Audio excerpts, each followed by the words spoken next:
covering the High Plains with news, weather, and information. From TV23 Studios in Sublette, this is High Plains Today. Hi, everybody. Welcome to this special edition of High Plains Today. My guest today, Kirk Hutchinson. He is the Public Relations Manager for the Kansas Department of Transportation, the Southwest region. We're going to talk about a lot of stuff that you got going on. We're always busy. Always There's busy. a lot of stuff. Year round. Year round. Year round. All right. So you're just closing out the Work Zone Awareness Week. Right. That's National kind of a Work national Zone Awareness Week. Okay. And the thing to remember is we've talked about it earlier in the week, and we've got all kinds of stuff out online on it and everything we've done. It doesn't end today. Work Zone Awareness should continue year round. Every week ought to be Work Zone Awareness Week. Yeah. But just as a reminder to people that, hey, it's construction season. And so there's going to be work zones out there. And not just the big projects, but also our maintenance guys. They're going out there, maybe they're just filling potholes or patching a section of highway or working on the signs. Putting up new signs or whatever alongside the road. Taking care of the shoulder and the ditch or mowing or all of the things that we do starting this time of year as we get into spring and summer and fall. And they put their signs up too, and they've got their big trucks out there with the flashing lights, and yet we continue to have, year after year, fatalities in work zones. Well, yeah, last year, this last year, you said, well, we had over 1,600 crashes in a work zone. In work zones, averaged 4 a day. Now, fortunately, there were only 4 fatalities in all of that, and all those crashes. Well, that's still 4 too many. But that's 4 too many, and all 4 of those were the motorists themselves, not the highway workers. So, in fact, the statistics tell us that the motorists, as motorists, we are at greater risk of being injured or killed in a work zone crash than the people who are actually working in the work zone. Well, they're usually off to the side, plus either that or they're in.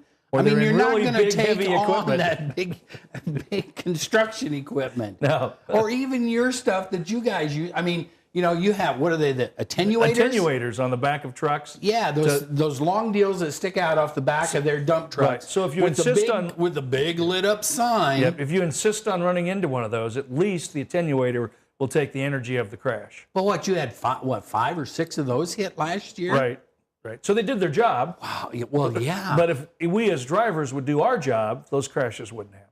Well, and the big campaign is, and it says on that graphic, it says, don't be that driver. Exactly. So this year you don't want to be that driver. Right.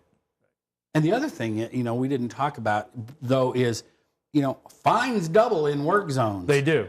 And not just for a little crasher. I mean, if you're speeding through a work zone, speeding or whatever, reckless driving, inattentive driving, whatever you might get cited for, the fines double. I know there's sometimes when you drive through a big work zone, or sometimes, the Kansas Highway Patrol, you go, there's one sitting right there. And when I see those, I think that is a good deal because that at least causes people to go, oh, wait, I need to slow down. I need to pay attention a little bit. We do some extra enforcement programs in a lot of our work zones across the state. KDOT pays some extra money so that the Highway Patrol can do some overtime, bring in some officers who might be off duty, but pay some overtime so that we have extra enforcement in certain areas. And we pick those, the engineers that are in charge of projects, identify where they think that's going to be needed every year across the state. Well, and being out there, they probably know better than anybody, I suppose. Right. You kind of know the traffic and where the trouble spots might be.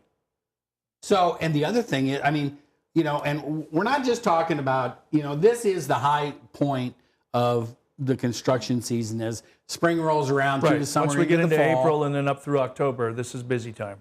I mean, you had people hit mowers last year. The guys doing their job, mowing the shoulders and the ditches. You had what, 5, 6 of those hit? 5 or 6 of those hit across the state as well last year. So, yeah, it's amazing the crashes that happen because you wouldn't expect people to run into these things, but they do.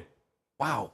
And snowplows. So that's why you can't just cut this down to, okay, it's a construction season. Wake up, pay attention. Now I'll pay attention. Yeah, no, because you had six snowplows hit last year that were damaged or wrecked because, people slid into them, weren't paying attention, following too close. Right, all kinds of things happen out there on the road. And that's why we say all the time, if you're behind the wheel of the vehicle, you have one responsibility. That's to drive safely. It's not to check on your to-do list. It's not to send a text message to whoever. It's not to surf the web. It's not to watch TV. It's not to watch TV. You know, none of those are your primary responsibility. If you're driving down the road right now and watching us, turn it off. Yeah, turn it off. You shouldn't be. So pay attention to what you're doing. It's one responsibility. Drive safely. Yeah.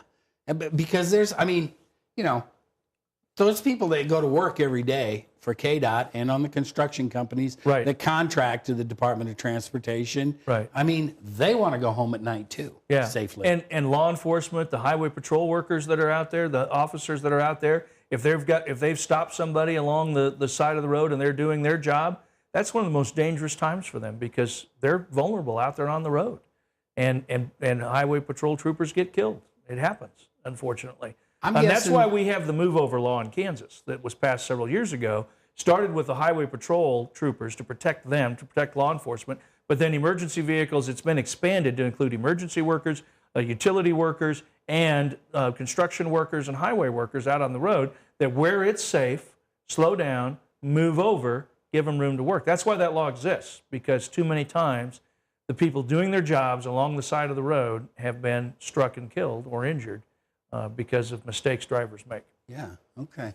Pay attention, people. All right, we're going to take a quick break right here, and then we're going to come back with Kirk, and we're going to talk about a lot of the construction that they got going on in Southwest Kansas, because they're getting their geared up, and they already got it started. So we'll be back right after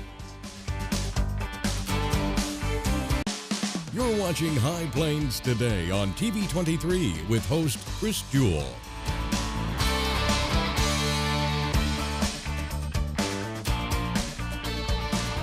TV23's internet service and 4G live streaming provided by United Wireless. Coverage you deserve. Service you expect. United Wireless. And welcome back. He's Kirk Hutchinson. He is the Public Relations Manager, KDOT, Southwest Kansas.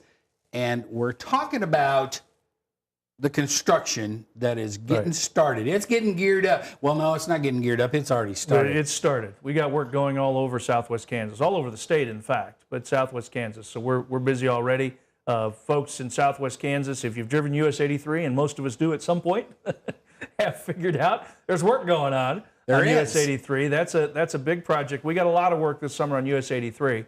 We've got the project that's going on right now in northern Haskell County that goes from the 160 junction up to the Finney-Haskell County line.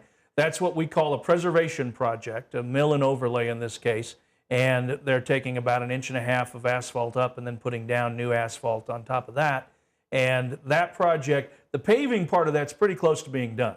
They've finished the southbound lanes. They're pretty close to being done on the northbound lanes as they work their way back toward US 160. They went north to the county line, coming back.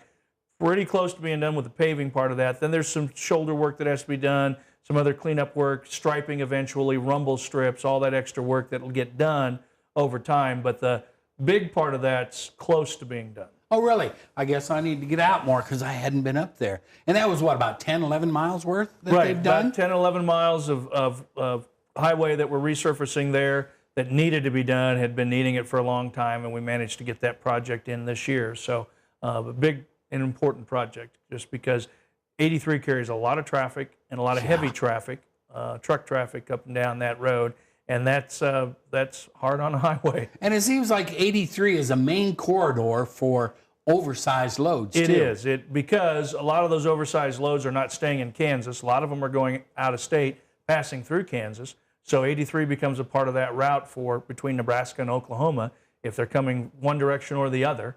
83 for a lot of those oversized loads. The wind tower components, of course, we have wind farms going up here, but they're also going up all around the Midwest to the north and south and east and west of us, and so a lot of that passes through. So when they do this renovation or whatever, now when they go in and take that 1.5 inches off of those millings, they mill that off. Right. Now are they recycling that back? Depends on or are they putting it down new? It depends on the project. In the case of the one now in northern Haskell County, it's all new. And those millings, a lot of times, again, depends on the project. Sometimes those millings will be going to us, to KDOT. They'll go to our mixing strip, and our maintenance guys will use those when they have to go out and patch a section of road, a lot of times that's what they're using is millings from some project that we use. Sometimes a contractor is going to reuse those somewhere, so they'll take some of them. It just depends on the contract and what they decided to do as far as the millings. Now, we do have a project, again, on 83 that will start at US 160 down in Seward County and come north. And you can see on the map that that's a really busy map. And if you look at the orange, because we're really busy, if you look at the orange, those are what we call our preservation projects. And those are the mill and overlay or similar type projects. And the one that starts at 160 is what we call a surface recycle.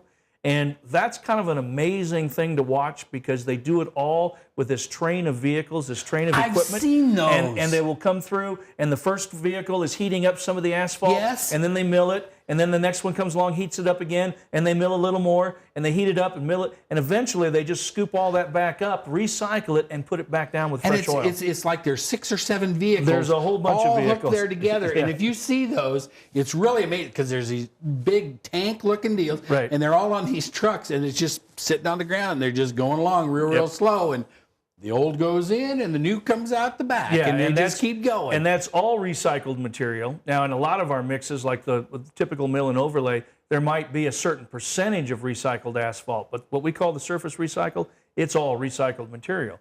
Now, then what we usually do is we'll come along and put something on top of that, some kind of a seal or what we call an ultra-thin layer that's fresh asphalt, brand new, but it's not very thick. It's less than an inch usually. And just on top of that, surface recycle, just to maintain it a little bit longer. The whole point of the preservation projects is to maintain the pavement, maintain the roadway for a few more years so that we don't have to come in every 10 years, tear it all out, and put all new back down. So we do these preservation projects so that maybe it's 30 years or 40 years before we have to completely rebuild it. Because when we start talking about, I mean, not only, you've got the road bed that you get prepared, Right. but then you come in and you put, what, 10 to 12 inches of asphalt If on there? we're building usually? brand new roadway, it might be, besides all the dirt work and everything else that goes underneath and all the treatment and everything that's on there on top of that, there could be 10 to 12 inches of asphalt, or if it's concrete, 10 to 12 inches of concrete if you're building brand new. And that's expensive. That costs a lot of money. That concrete's not, it makes a nice road, but boy, it ain't cheap. We've got the big project in Haskell County on US 83 that's about a year and a half, almost 2-year project to build 2 new lanes and build an interchange at 160, 144, and 83, and then build some passing lanes as you go north. That project's about $22 million, as I recall off the top of my head, and that's about 6 miles of roadway. So, and that's asphalt. And so it's expensive to build these projects. So building brand new is expensive. So whatever we can do preservation-wise, we're spending $1 million in northern Haskell County on that stretch of US 83. 10, 11 miles, Right. Whatever $1 million we can do to maintain it. Right. Whatever we can do to stretch that out before we have to completely rebuild it and tear it out, we want to do that. Wow, that's expensive. It is expensive. I can imagine what it would be if it was concrete. Yeah. Wow. All right. Stay right there because we got more work to talk about where am I? I'm right here. When we come back, because we got some stuff that's already going on in Haskell County that's going to be concrete. Plus, they're doing a bunch of stuff down south on 54. So stick around. Kirk and I will be back right after this. Welcome back. Kirk Hutchinson, Public Relations Manager, KDOT, Southwest Kansas. And we're talking about construction projects that you got going on. Now, we talked about you got 10, 11 miles north that's been all reconditioned and done up with new asphalt on top. Yep. Cost a little over $1 million. Right. And we're talking about the difference between asphalt and concrete. Right.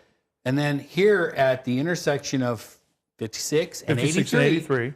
Now that is going to be all replaced with concrete because of the truck traffic and how it gets to rippling up because you got all these trucks and everything, these heavy loads coming in and they're stopping and they make it all when you're driving through there. And that is going to be what? Maybe 100 yards of concrete, 4 different directions from that intersection. Right, however far it is we're going out. But and that's over $4 million. 4 times the cost. Yeah, it's over $4 million. So, yeah, we were talking earlier about the price of concrete on a roadway. Yeah. Well, and also because you're completely rebuilding that intersection. You're not just doing something on the surface.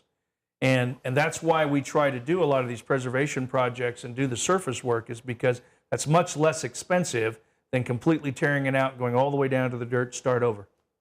That's an expensive proposition. Okay, so and they what? November is the finish date. That should be done by November here? for the intersection. We get that done. What? So, And then we were talking about earlier. They're going to do the resurfacing. the surface recycle. Yeah. Right. That starts at You 160 guys in got too Seward many County. different.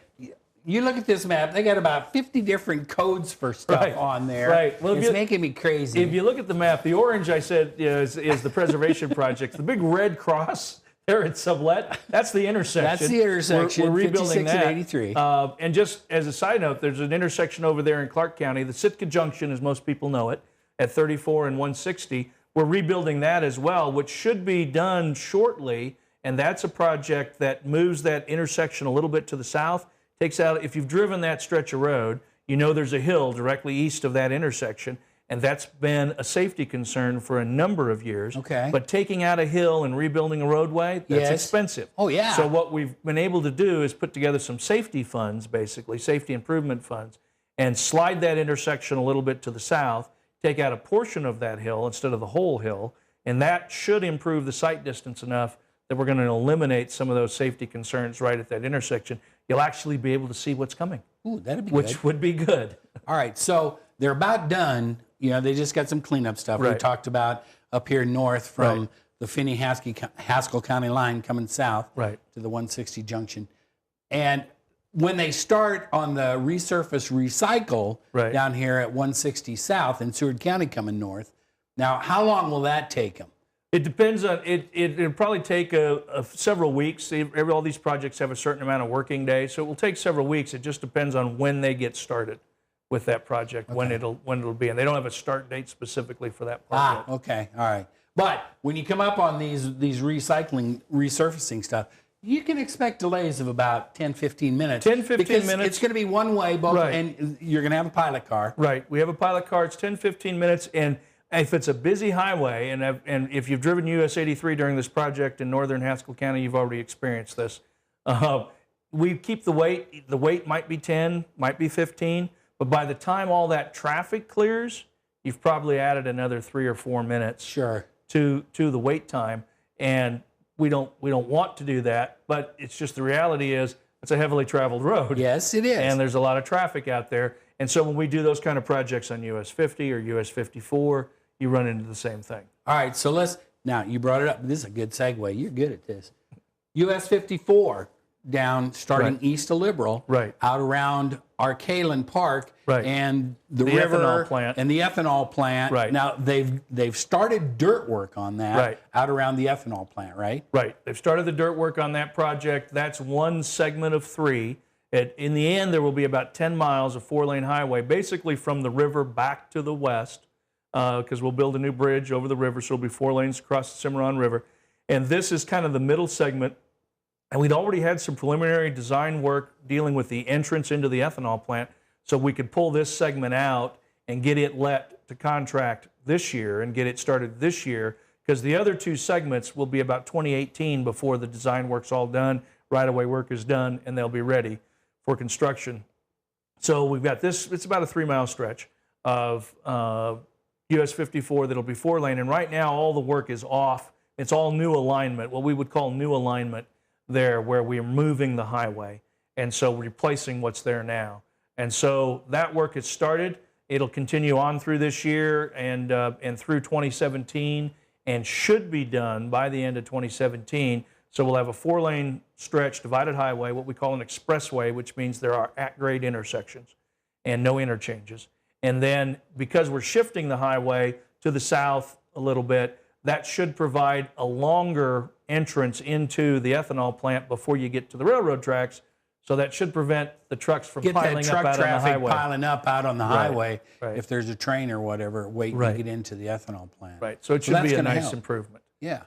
In addition to just having the 4 lanes. That'll help too. And then they're going to build, and when are they going to start on the bridge at the bottom of the river? The new That bridge. project would start in 2018 Okay. is what we're anticipating. That segment and then the segment further back closer to Liberal, all are both supposed to be led in 2018. So those projects would start sometime in 2018, and we would anticipate that all of it will be done by 2020.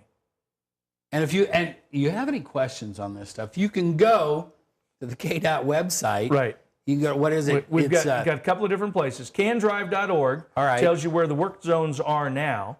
KANDRIVE.org. That tells you where the work zones are today, basically, and you can look all across the state. And from that website, you can also link to neighboring states. So if you're planning a big summer trip, you can kind of figure that out. We also have our regular page, KSDOT.org. That will link you to future projects, what we call the T-Works. You can find it on our website. You can go to the T-Works page. You can see what's coming down the road on US 54, 83, 50, whatever highway you want to look at, whatever county you want to look at, you can find all that information out there. And I'm sure in Southwest Kansas, there's pretty much something going on everywhere. There is pretty much something everywhere. We've got work that's been going on US 56 in Gray County. If you go through Ensign and Montezuma, Yes. where we're replacing all of that with concrete because the asphalt got worn out, and we're putting in new storm sewers as well. And that work will be done this summer. It started last year, but they'll be done this summer with that work. Then we've got the same type of work scheduled for later this year in Copeland to do the exact same thing, take out all the asphalt, replace it all with concrete, new storm sewers, and all of that. That's going on. There's a project through Cimarron where we've been replacing a block or two at a time, asphalt with concrete, and that's coming. So another block or two of 50 through Cimarron will get replaced, turned into concrete. That's coming. You guys are going to be busy. We're busy. We're busy all over the place. It's a silly season for KDOT, I'm just saying. And I'll tell you what, you go to candrive.org, and you can use that in the winter too, because it'll show you where the roads are closed. It also tells you where we got snow and ice and all of that stuff. Yes, so that's a good thing. Yes, it is. Kirk, thanks for coming by. Thank you. Man, this guy, he just knows everything. And if you have a problem or you got questions for KDOT, call him in Garden City.